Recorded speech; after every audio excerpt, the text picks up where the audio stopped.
This episode of Getting Geeky with Game Relief is brought to you by our surveys that are up on Game Relief at GameReliefGo.com.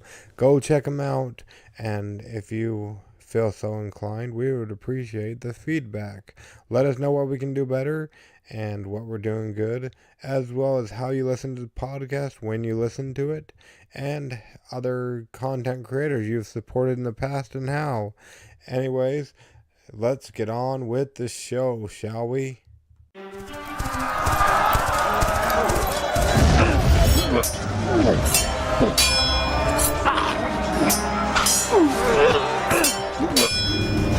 Getting Geeky with Gamer Leaf, the podcast in which one man strives to level up his geekhood and helping you do the same, one battle at a time.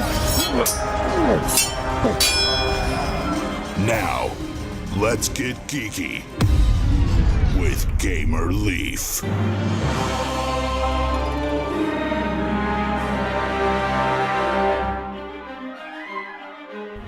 Hidden in the mountains of Arbuda 4 lies the Pit, an underground laboratory where the most diabolical experiments in the galaxy are conducted.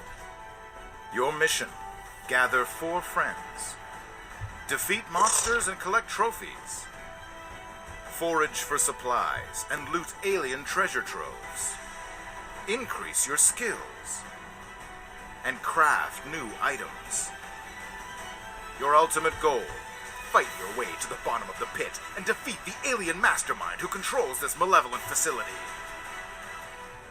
Did that sound familiar to you guys? It didn't to me neither, but that is the story of The Pit, the board game, which is currently on Kickstarter. And tonight we're lucky enough to have on the lead writer of The Sword of the Stars universe. the lead writer of the Sword of the Stars universe, Arinn, who is, I don't know if it would be, so partly creator, partly mastermind behind The Pit, the board game, because that world is that how you would fall in line with the Pit, the board game, Arinn? Yeah. I am, as the lead writer of a small game development studio, I wear various hats, and one of them is helping to support the Kickstarter campaign for a game like this. Awesome. Well, thank you so much for joining us on Getting Geeky with Game Relief. We really appreciate it, Arinn. It's a pleasure to be here. Thank you. No problem. Well, before we get into talking about why you came to the podcast and everything, let's rewind a little bit. We don't have to go back too far, of course, unless you were born into board games. But how did you get started into playing tabletop board games and whatnot? I think I would have started probably when I was 14 or 15 playing games like Risk. That was like the first time I think that I played something that was more exciting than like, Monopoly or whatever the family games that you play when you're really small. And then when I got into my late teens, moved to Seattle, that's when I started to meet people who were more into tabletop role-playing games and more sophisticated, hardcore board games. There was a great tabletop gaming club in Seattle at that time, and I played a lot of games. Like I was the head of my Blood Bowl league for quite a while in my early 20s, things like that. So I've been playing tabletop games for a very long time. Oh, okay, awesome. And I know you call it not necessarily sophisticated compared to the games you've been playing lately, but a lot of my guests will come on and say about Risk, and so I'll hit them up. I don't know if it's something you want to divulge on the podcast or whatnot, but when you play Risk, what kind of strategy do you go for, Arinn? Insane berserk attack, basically, especially at that time of my life. I was like, when I was in my teens, I was very easily bored. So, how some people are like conflict avoidant? I was more conflict attracted. So I was just like, look, I have 2 armies. I should ram them down your throat. There you go. Cool. Did you try to get a certain part of the world, or? I would tend to be kind of sentimental. At that point, I was kind of really interested in Soviet history and culture and things like that. So, if there was a part of a war game board that had anything to do with Russia, I would want to grab it, try to take over the world from there. Oh well, yeah, that's my son. I don't know if that's considered what do you call it? But my son, he's 15 now. He goes for Asia, and he'll win the whole game going for Asia, with very unprotected or whatnot. Yep. It's hard to win from Asia, but if you can do it, you go down as a legend in history. For sure, awesome. And I don't remember I don't know how to, I never pronounced it right, I don't think, but Kamacha or whatever there is on the top of the corner that has a straight line to Alaska as well as Asia. Kamchatka, yeah, that upper province attaches to Siberia and stuff. Yeah, that was always a favorite one for me. I always liked that place, but mainly I go for like South America or Australia is where I'd like to start. Yep, go to Australia and build up and build up and build up. I have no idea why the Australians haven't taken over the world yet. Yeah, yeah, it makes you wonder, huh? Yeah, maybe that's coming. Well, there you go. And then you talked about getting into more sophisticated games. So imagine you've been playing a lot of games, and I always ask my audience. It's been a running joke, but nobody's taking me up on it or whatnot or whatnot. I can't let you pick the pit, the board game, as my audience might drag me down into a pit and do who knows what. But so besides that, what would be your current favorite board game? Do you think? I play a lot of board games. I still play a lot of them nowadays. A lot of times I'm playing them more to try and understand them or to try and study them, or because the designers are doing something different. So my approach to them has changed a lot. But there are still games that I just enjoy because they're crazy funny or cool. Um, One of the games that I enjoy, like, I don't know if you enjoy like card party games like Cards Against Humanity, but there's a game called Cult Following, that's made by a local team, and I think it's just hella much more funny than Cards Against Humanity. So I backed their expansion campaign, and I've been playing it a couple of times lately, and I just think Cult Following is just funny. Cool. So, per se, somebody else hasn't heard of it. I don't think I had. What could you tell us about Cult Following? You called it? Yeah, Cult Following. Oh yeah, Cult Following is a really funny game. So like basically, you and whoever is sitting around your table, you can do this at any level of sobriety too, which is, one of the reasons it makes such an excellent party game. You split up into two sides. So ideally you have like five people and, two of them take on one part and the other three take on the other part of the game. The people who are on the cult side, it's like you draw three cards and you pick three signs from above, and those are the central points of the cult that you're going to start. And then you have to pitch your cult, like, pretend that you've been visited by, some force from on high that has revealed the great truth to you, and you're starting this cult that's, about bananas and dinosaurs and, not passing in the passing lane in traffic. Like, you have to explain this whole revelation. So do the cards, so you have different cards that say what your choices are for the Colts, or how does that go down? Yeah, exactly. You draw five cards, and you pick three of those cards, and each one has two or three signs that you could pick. And basically, so out of the six possible signs that are on your three cards, you pick three of them, and then you pitch your cult. And the people who are on the other side of the table, they're the seekers, and they pick a question card. They pick their question, and then they get to ask you. And like some of the questions you can ask are just like incredibly funny, right? Like, can you please sing me the cult hymn from your cult? And then you're just like, the two people who are the cultists are totally put on the spot and have to come up with like a theme song right off the top of their heads. Anyway, it is incredibly funny, especially with people who've been drinking. So I highly recommend Cult Following if you like party games. So I'm wondering if that's how they came out when I was in high school. I want to say they had something like the Hellbach. It seemed like a cult. They were following the Hellbach comet or something. I wonder if that's how they came up with it. It certainly couldn't. However they came up with that cult, it couldn't have been dumber than drawing three cards. It's like, what was their deal? Like, you have to work in tech.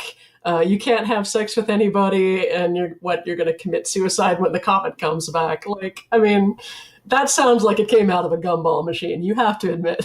Oh yeah, maybe that's how they got them before. Maybe they come out of gumball machines before that game come around, but now the game's there, so that solved that problem, I guess. That's probably actually like the secret purpose of bingo parlors. Every, Oh boy, there we go. Now we know. Awesome. Well, to go probably on the complete opposite end of that, you guys currently have a game on Kickstarter. What can you tell us about the Pit, the board game?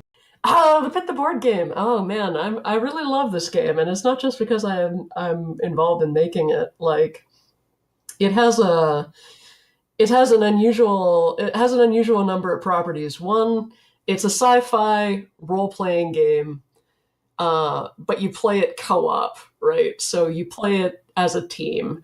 It's for 1 to 4 players, right? So basically, hypothetically, one person could play the whole game by themselves, or you can have a team of 4 people, one for each character. And it's basically you against the game. And the game's trying to kill you. Right? So, like, it's like a lot of great co-op games, which I really like a good co-op game. I used to love to play Arkham Horror. I still like, I still like playing great co-op games, and it's a pleasure to have made one. And the Pit is really fun. Incredibly generous with components. It has hundreds of cards. It has a ton of replayability. It's got a great big bucket of custom dice and cool science fiction minis.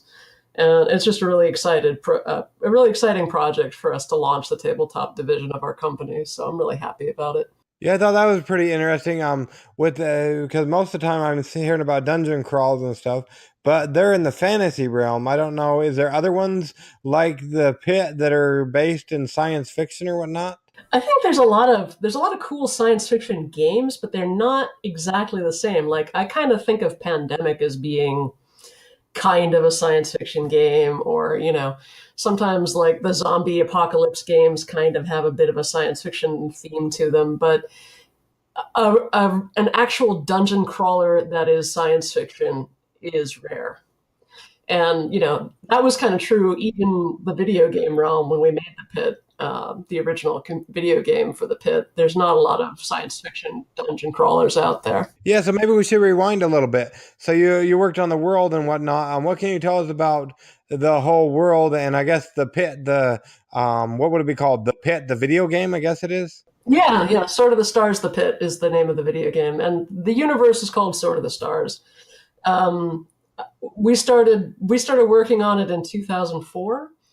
The first game was released in 2006, and that was basically like a really big space opera military game where you just like Empire versus Empire, and you're trying to spread out into the universe, explore, expand, exterminate, that kind of thing. It's a 4X space game. And is that the first game in the series, or? Yeah, it was the very first game in the series. And what's that one called? That's not the Pit, is it? That's something else? No, that was Sword of the Stars. Just plain old Sword of the Stars. That was the name of the first game, and then that sort of became the name of the universe, because at this point we've had several standalone games in the Sword of the Stars universe in different genres. So Sword of the Stars expanded for a few years until like 2009, went through several expansions. Then we made Sword of the Stars 2, which was a freestanding standalone game, and it had an expansion. Then we went fully independent in 2012 and started self-publishing our own games. So we made Sword of the Stars The Pit. That was our first fully independent project with no publisher involved. And then we made Ground Pounders, which is like, basically it's basically a video game version of a hardcore tabletop war game. And then we made Kaiju A Go-Go, which is in a different universe, and now we're back to working with Sword of the Stars again for our tabletop games. Oh, okay, that's pretty cool. So going back to what you said, transitioning? Somebody else was publishing the Sword of the Stars games before you guys went independent, or how did that look? Well, when we first started off, we were a fully independent studio, and we worked for 2 years to make Sword of the Stars on our own. But back in the day, like back, even 12 years ago or whatever, it was extremely hard for you as a third party studio to get your games into the marketplace. Like this was before Steam, right? This was like in the bad old days when you actually had to be a box in a store to get anybody to play your game. So we had to work with a publisher. And our first publisher was a small European bunch. They were named Lighthouse Interactive.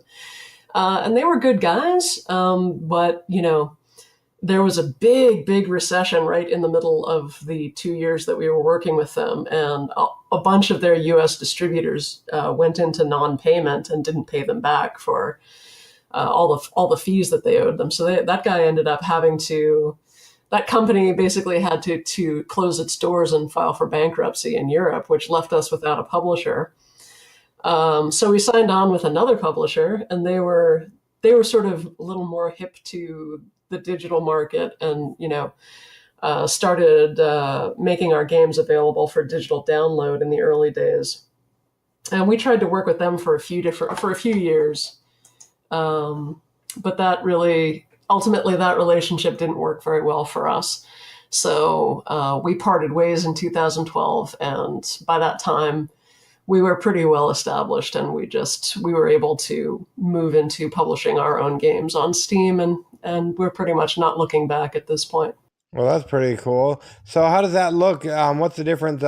You said Steam because that's all digital, but before you guys were making, or you had to have a box in a store, how did that whole transition, did that help or hurt or? Yeah, I think the whole digital thing helps a lot, right? I think it makes it a lot easier. There's a lot more games in the world now, right?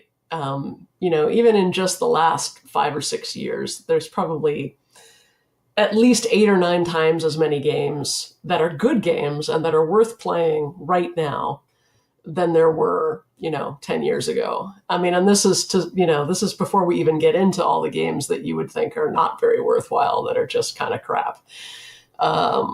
I just think digital download makes a lot of games available, and it lets you see a lot of games that you would never get the chance to see. Like, especially if you are not, on some secret mailing list of people who are just, sending, CDs to each other in the mail with weird, obscure indie games on them, right?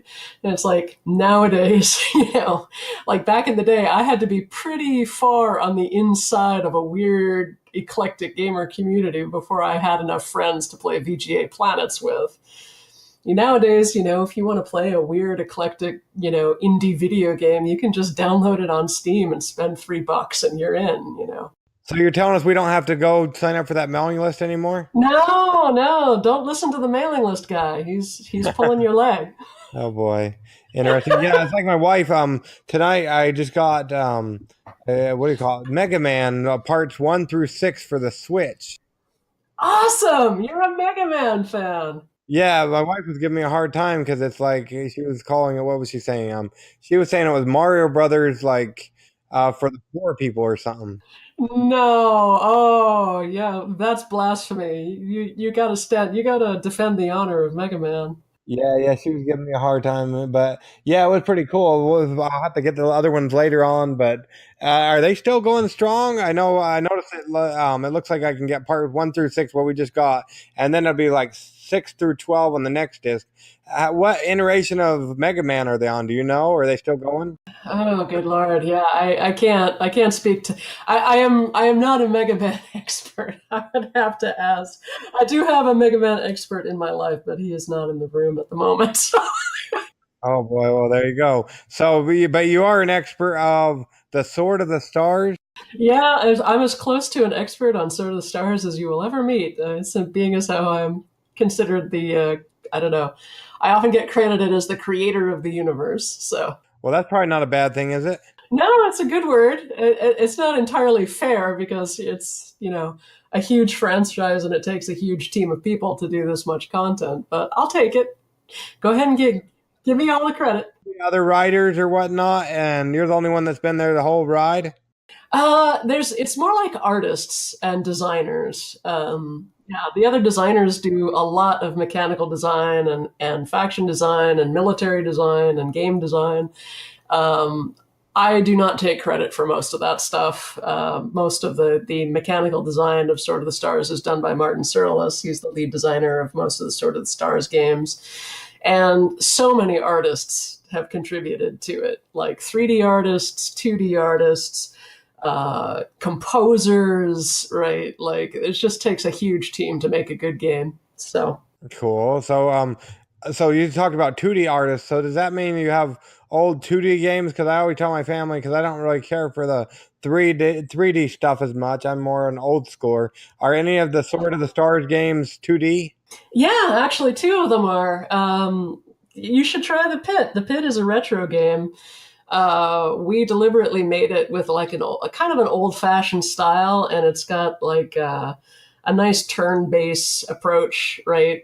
And it's got the cute art style, like the art style that you see for our board game. If you take a look at the Kickstarter and you look at the cards and the monsters and stuff like that, that's very much the art style of the video game. It's got nice bright colors. It's got like cute monsters, but it's also, once you actually get into it and you start playing your character, it can also get very tense, right? Because you're trying to survive and the pit is trying to kill you. Cool. Yeah. Awesome. Yeah. I was telling, I had another guest on a while back ago, and I was trying to sell the Pit, the board game, and they noticed on the side that one of the pledge levels is actually where you can get the video game for that $5, like a little bit off on Steam. Is that correct? Yeah. The game usually costs like about $12 or something like in that neighborhood. You can wait for a sale and get it for cheaper. And if you back our campaign for 15 for like the $5 mark, you can get the game.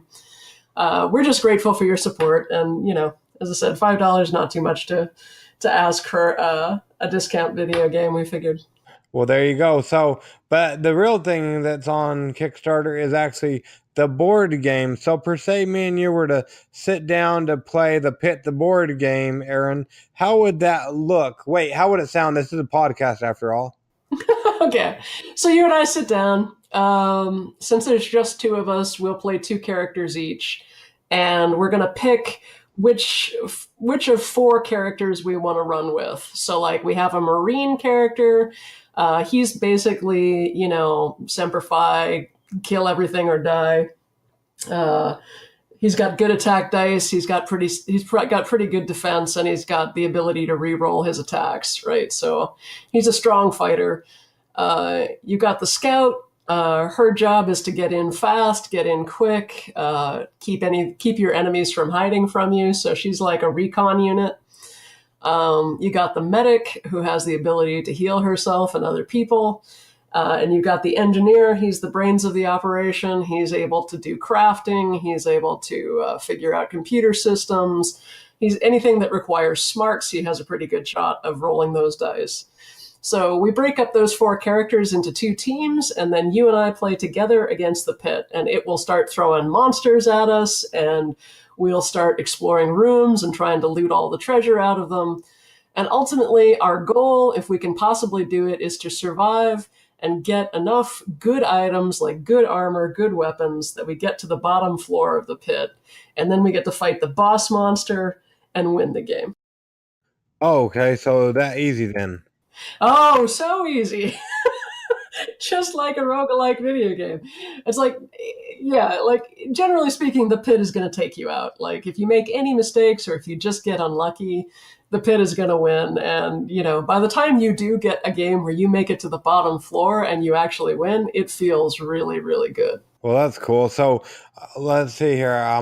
We've played a couple dungeon crawls here at our family or whatnot. The most recent one, which is a little while back ago, was actually by cool mini or not Arcadia Quest Inferno. And after we figured out how we were playing it wrong, when we started playing it right, there was like a room that, like, if we went into, it seemed like there was like, I forget, 2 or 4 monsters that immediately started attacking us. Is this anything similar to that, or how's that go down? The way the monsters work in our game is basically you got to break in through the door. The door is locked. You got to roll good dice to get through it.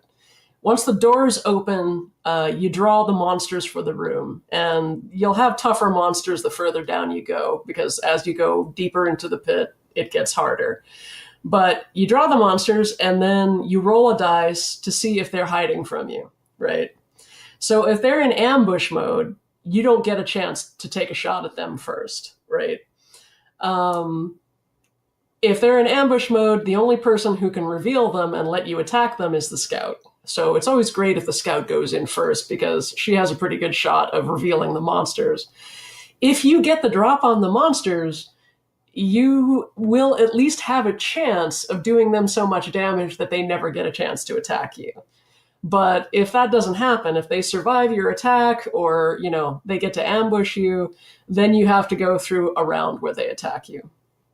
In general, if you can see the monster first, you can fire first, just like Han Solo. Oh boy, there you go. Cool, awesome. Awesome. So how does so we're rolling dice against them? Is it kind of like Risk in that sense, or how's that look?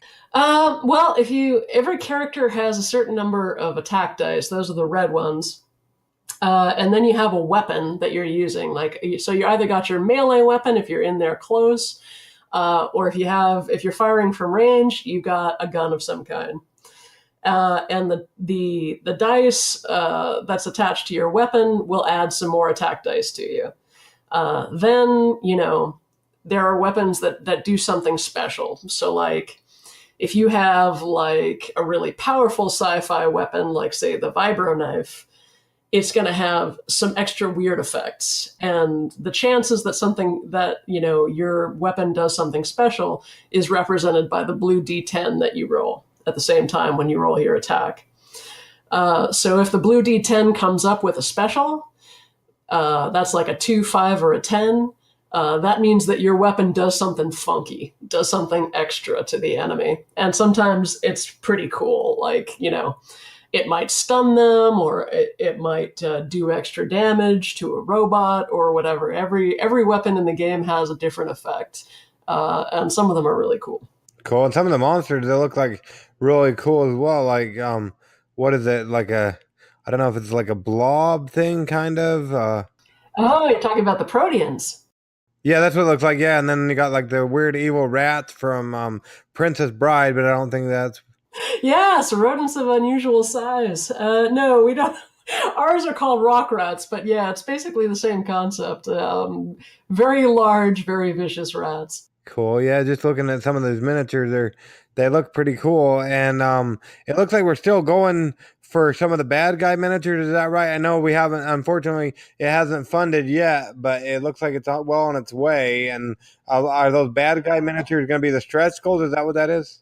Yeah, the way we have it planned is the base game already has a lot of components, right? It's already got hundreds of cards. You got the 4 basic avatars for your 4 playable characters that are pretty cool. Lots of custom dice, lots of components, big, beautiful board. So it's a pretty good value. And we wanted to keep that as inexpensive as possible, right? And to keep the price down a little bit, because board games are getting pretty expensive, as I'm sure you've noticed. But the way we configured it is that, so basically, we figured if we get the basic goal met, and we just get the game funded to have the base game made, then every little additional bit of money that gets attached to the campaign at the end will make more stuff. So the first few stretch goals, the early ones, a lot of those become things that are added to the core box, and usually they're more playable characters. So you get an alien that you can play. We decided to add the 3 alien characters so that you have more variety and more fun and more replayability that's just in the core box. And then the other stretch goals are to have more monster minis, right? Because we have a great 3D sculptor who's attached to the project. That's John Giacomo. Great artist, great guy. He did both the 2D art and the 3D art for a lot of the pit stuff. And he sculpted these great little 3D miniatures of the monsters and the characters. And we definitely wanted to get those into people's hands, but it costs money to have, to have the factory make the molds for that and stuff like that. So we basically just said, as much money as the project makes, we will make more stuff and we'll make that available to people. So that was our goal. Well, that's pretty cool. That's awesome. And I don't think I'm going crazy or not, but this isn't the first time that the pit has been on Kickstarter. Is that right? No, yeah, we originally were planning to launch a campaign in January of this year. And yeah, just things did not come together. And the plan that we were trying to put together back then, it wasn't coming across clearly. And we really wanted to have more reviews and various other things. So we just canceled the Kickstarter back then. And we just said, give us a couple months, let us reconfigure things, come up with a way to make the core base game as inexpensive as possible, and put together a plan to make as many minis as people want, right? As much support as the game has, we'll make those minis, basically. Oh, okay, awesome. And you talked about reviews and whatnot because you're probably a little bit biased, like you said, about the game. So there are other people's reviews and stuff. Like if they don't want to necessarily take your word for it, can they find other reviews about the Pit the Board game? Yeah, actually, there's a couple out right now. Let's see, Big Boss Battle, the site in the UK, did a big preview of the Pit the Board game, and we also have a big preview from Board Game Brawl. Let's see, Unfiltered Gamer had a look at it. And we should have more reviews coming out over the next few days. It takes a little while to get a prototype circulating, so. Oh, for sure, for sure. And what did the Unfiltered Gamer think of it? I really like his content that he puts out. Yeah, he was cool. He was basically he said there was a lot going on, and I almost cracked him up when he saw the cow in the monster deck. So that was a win for me. Oh, there's a cow in the monster deck. So you you fight a space cow, or how's that go down? No, it's just a regular cow. It got kidnapped by the aliens and it was brought to the pit. It's mainly the main danger. The reason that the cow is dangerous is that if you don't kill it right away, it'll start mooing and it'll start summoning other monsters. Awesome. I don't see anything on here, but is there any chance of getting a cow miniature? Oh gosh, that would make a great stretch goal, wouldn't it? we should have the cow for sure. Sure. What do we got to go for? $1 million, and we'll get that cow? No, it won't be $1 million.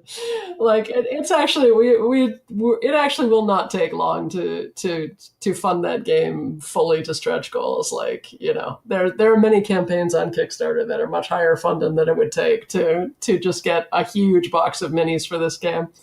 But we're grateful for whatever support people can offer. Awesome. And now, per se, this is another running joke. Well, nobody's confirmed it, so I don't know if it's a joke or if it's true.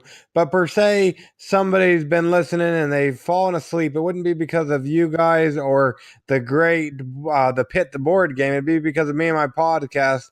At the time of this recording, we're in the first part of June, and since the first of the year, we've already released 87 episodes. So they get a little tired of hearing me drone on and on, so they've fallen asleep. But now they're suddenly jolted awake so they don't hit the oncoming traffic or find that cow in outer space or whatnot. And now you have their full attention. Why should they take a chance on the Pit the Board game, especially with all the other great games that are currently on the Kickstarters? It's a rare game in the sense that it's a really good co-op game that is incredibly generous with components and has huge amounts of replayability.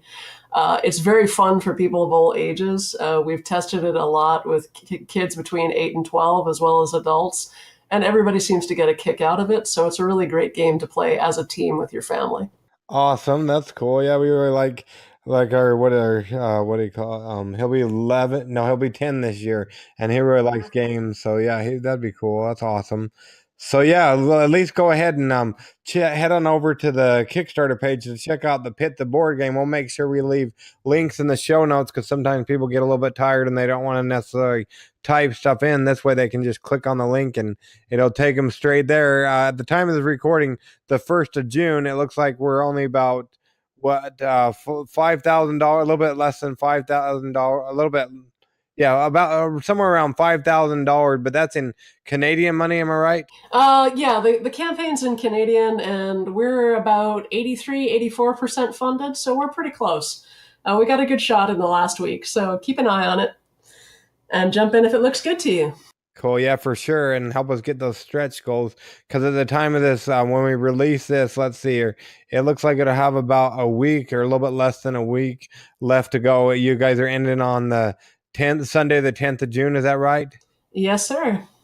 Awesome. So yeah, make sure you go check out the Pit the board game. Now, I don't know if you've gotten a chance to listen to any of our podcasts or not, Aaron. Either way, that's okay. But the next section of our podcast is called Adventures in Application Acquisition, where we talk about an app, be it for a cell phone, a tablet, a computer, or even a video game. And it doesn't even necessarily have to be related to board games or video games or kidnapped cows in outer space or anything like that. It can be anything. Is there an app you use a lot of that we can talk about for a moment, Aaron? Yeah, sure. I do play games on my phone. Lately, I've taken off most of the games off my phone. I still play Skyforce, which is a great game. I haven't even gotten into Skyforce Reloaded yet, but Skyforce itself is, what I'm playing when I'm, waiting for the bus or whatever.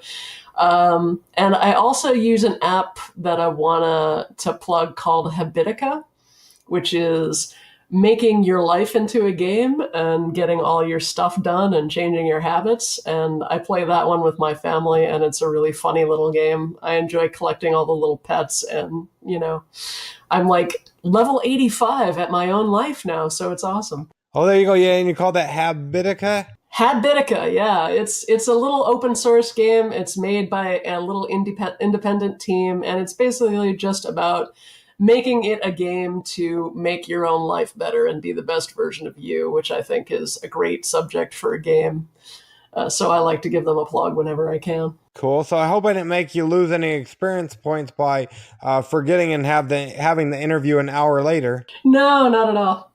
I still get to check it off my list. Oh, there you go. That's good. So, per se, somebody else hasn't heard of that. What else could you tell us about Habitica, the app? Let's see. You divide basically the way you gain points or lose points in Habitica. It's like a little role-playing game, except the monsters are the stuff that you have to get done in the course of a game, and you knock them off by finishing your tasks. So, if you've got a list of chores that you have to do every day, you put them on your chore list, and as you knock them off, you get little points. And if you don't knock them off, they get to take hit points off of you. So, it's kind of like a really mild self-incentive. Your tasks, whatever, your point categories are basically habits. So like things that just in general you want to change or improve, like, especially something that's plus or minus, like don't chew my nails, or, go through a whole day without chewing my nails, or dock myself 1 point every time I chew my nails, just something like that. That would be your habits. Then you have your dailies, which are basically all the little things that you have to get done in a day and that you might tend to forget. And that can be literally anything from, hit the gym 3 times a week to remember to floss my teeth, whatever it is I'm trying to change and make sure that I improve on a daily basis. And then the other thing is your to-do lists. And your to-do lists can get pretty sophisticated, but that's what you do when you only have to perform a task one time. Like, I have to have this interview with, this cool podcast guy. So I'm going to put that on my to-do list. Good thing you threw that last part in there. Otherwise, it sounded like a pretty bad chore. No, it's just on my to-do list. It's a one-time thing that, I want to get done and do right. And anytime I'm checking that stuff off, I get points.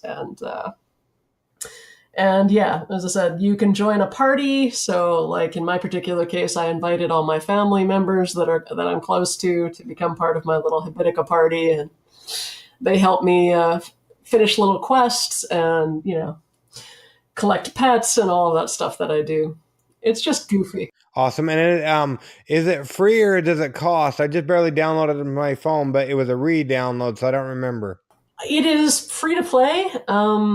You can subscribe to get some extras, right? But really, the extras for the game are really, really mild. There's no pay to win aspect of it. You can just basically you can get a subscription or pay a few dollars every once in a while to support the people who make the app because they're a volunteer team.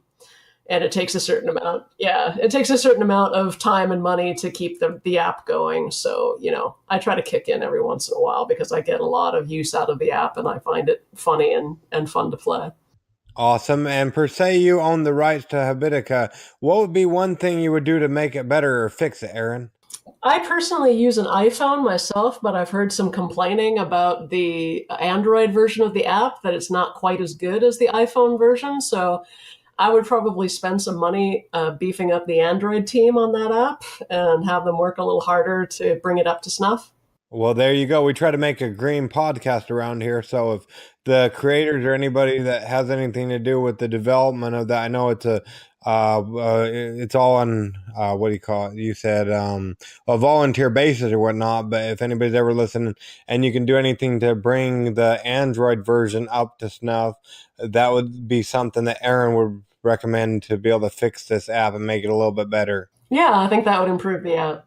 Awesome. Now, we don't want to keep you all night, Arinn, but we really appreciate you coming on Getting Geeky with Game Relief. Mind us coming there to your hometown to stalk you and find out what you guys have going on in the realm of the board game, The Pit, and the Star. I keep forgetting there. Why? I think I've said it right every time, but the world of the stars. Sort of the stars. Sort of the stars. Sort of the stars. So mine is coming there to stalk you in your hometown, or so they can go ahead and find out what's going on with the Sword of the Stars or anything that's going on in the universe, or with Kerbaceous, or how do you say the name of the company? Kerberos. Yeah. Kerberos. How would they go about doing that, keeping up with you guys, minus coming to your hometown to stalk you? Well, we do have a website, and we do have a Facebook page, both for the company as a whole and also for the original Sword of the Stars, The Pit board, the video game. And you can also follow us on Twitter. So we're pretty active. We also have an Instagram account, so you can follow us there. Each different aspect of our presence online has, some different messaging and different people running it. So you get to talk to different developers. So we're happy to talk to you wherever we meet you. Awesome. That's awesome. And so if I'm looking at it right, and I'm 99.99, well, let's say 100% sure that the Pit, the board game, is going to fund. It's so close right now anyway. And so if I'm looking at this right, this will be the first game and first thing that you guys have had successfully funded here on the Kickstarters. Are there plans for upcoming games, or what's next for Kerberos? Yeah. What's next for Kerberos? Let's see. Right now, we're working on a big video game that's been in development. It's called Pit of Doom, and it's like a first-person shooter horror survival game, which is also set in the pit, but it's got a very realistic art style, stuff like that. But as far as tabletop stuff goes, our next game that we're going to be crowdfunding and promoting is a card game. It's called Sword of the Stars Control. And it's very fast paced. It's very fun. It's very competitive, and you can finish a game in about an hour. So it's in and out, beer and pretzels, competitive planetary conquest game for cards. Oh yeah, I remember you talking about that. So I saw something on there. I forgot to ask about that. So is that a deck building, or what kind of game would you call that with the card game? I wouldn't call it deck building. It doesn't have it also doesn't have the bidding mechanic. It's, it's more of a draw a card play kind of game. It scores like canasta, and you really just kind of have to play it. As I said, it's fast rounds of draw cards and play them and seize territory and uh, and compete. You've got a lot of special cards that have special actions to them. Basically, it's hard to explain these things without any visuals because, of course, it's a card game. But yeah, it's a very different style of game, and I think people who like fast competitive games are really going to love it. And I know they can always click on the follow button up there on the top of the pit, the board game, to find out when it launches. But is there any kind of dirt you can share on when you guys might be launching it? Right now, the best way to keep in touch with us and find out what's going on behind the scenes secretly is to join our mailing list, because we send out, mailing list messages to people who are like friends of the company. And, sometimes that will include like a free download of something, or we'll let you know when something goes on sale. And we definitely tell you in advance if we're going to launch a Kickstarter. Right now, we're sort of we have a pretty solid plan to launch the card game in August. That is subject to change if we don't feel like the game, like we have enough reviews, or we're not in a solid position with it. We like to make sure from now on that plenty of people outside the company have had a chance to see the game and talk about the game and review it, and get that feedback and get people, get some buzz going for the game before we're trying to launch it on Kickstarter where no one has ever heard of us. Yeah, most definitely. And so, do we go to the Kerberos? Dang it, I keep on. I'll give you a link to the mailing list if you want for the notes. Yeah, I was gonna ask. I see something where you can go to the website or whatnot. Yeah, I'll go. But yeah, I can put a link in there, and then they can go ahead and click it or whatnot. Yeah, I'll give you all the links to follow us anywhere you want to keep an eye on us and make sure that we're not up to no good. Okay, awesome. And then I don't have to say the name of the company again. That's good. Kerberos. Yeah. Kerberos. Okay, there we go. So awesome. Yeah, like I said, we don't want to keep you all night, but we really appreciate you coming on, getting geeky with Game Relief with us tonight, Arinn. Thank you, and thank you for having me. No problem. It's time for Kickstarter Corner.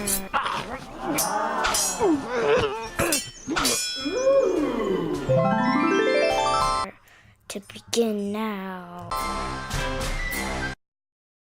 As she said, it's time for Kickstarter Corner. But first, a reminder to go ahead and jump over to our surveys over at GameReliefGo.com. At the top, you can go ahead and select surveys, and a drop down should come. So if you're just a listener, there's an option for you. And if you're a publisher of games, there's an option for you. Anyways, let's get on with Kickstarter Corner, shall we? Yes, we shall. We've got some great games on there for you. First off, we've got MourneQuest. MourneQuest is a board game based on Irish fantasy novels by Gary McElrahan. I hope I didn't slaughter that. Sorry if I did, Gary. Anyways, they're getting pretty close to their goal. They go through this Thursday, the 7th of June, in fact. We had the creators on the show the other day. Definitely check it out. And you can get a free download ebook of the game with a pledge on that. So definitely check it out. And some awesome characters and minis. Definitely check that out from Backspindle Games. Then next, we've got Monster Card Boulevard. It's a 2 to 4 player strategic card game featuring 90 silly, seductive, and scary monsters. Easy to learn and hard to master. Hey, I'm getting pretty good. Usually I say hard to monster. But anyways, check this one out. It's really a fun game from what it sounds like, especially funny as the different kind of card characters. And I know that if you didn't read your mailing or check it out, that you may have missed this episode, as it was the one on Friday, and for some reason we didn't have it come out then.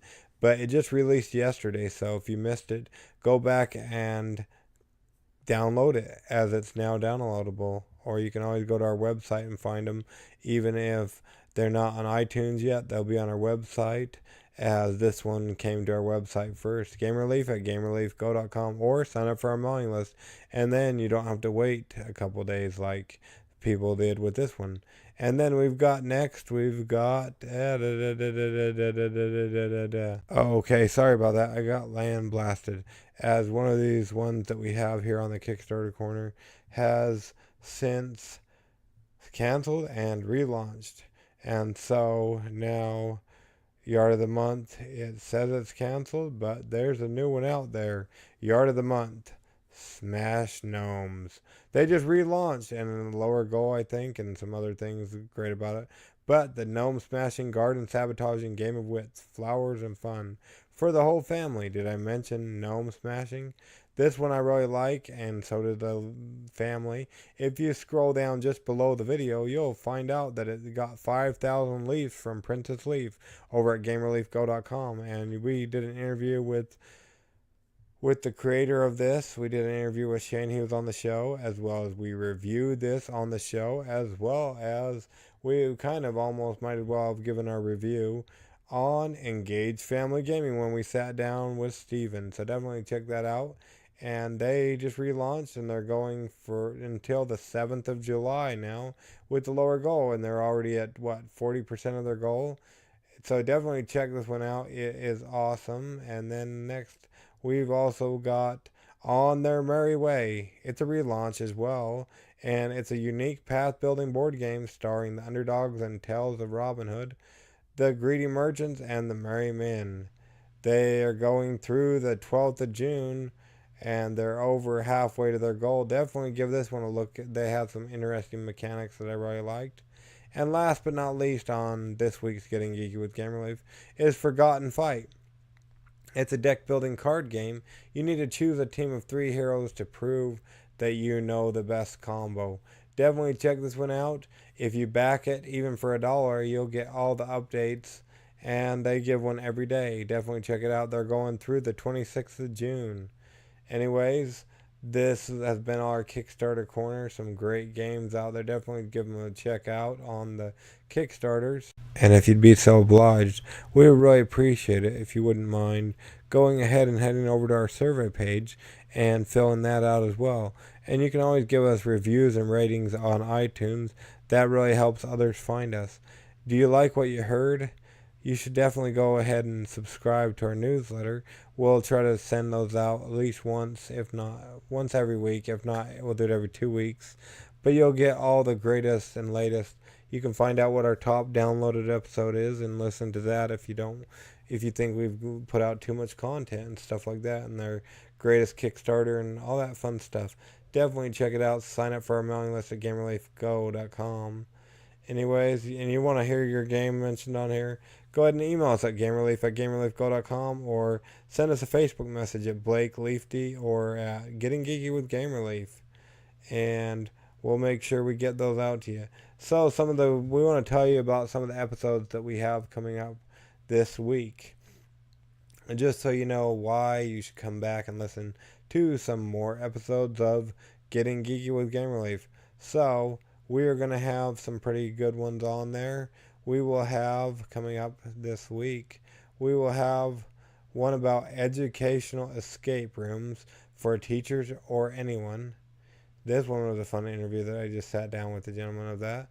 And then also, we're going to tell you what happened to my favorite monthly variety podcast and why they're now in the closet.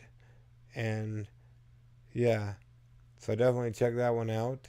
It is with our friend Marco over at TLDR Game Series, not services. Sorry, Marco, if you're listening. Hopefully you're still listening. I know you're trying to catch up, so you may not hear this for a while. But anyways, it's our least favorite time, your least favorite time. Hopefully it is. But in the meantime, until we catch you later on, go ahead and get geeky, stay geeky, and bring others in the geek fold. And we'll catch you all on the, you guessed it, flip side. Game Relief out.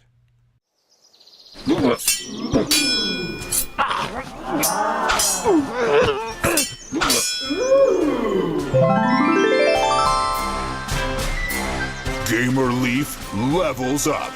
Tune in next week to see if Gamer Leaf's luck holds up.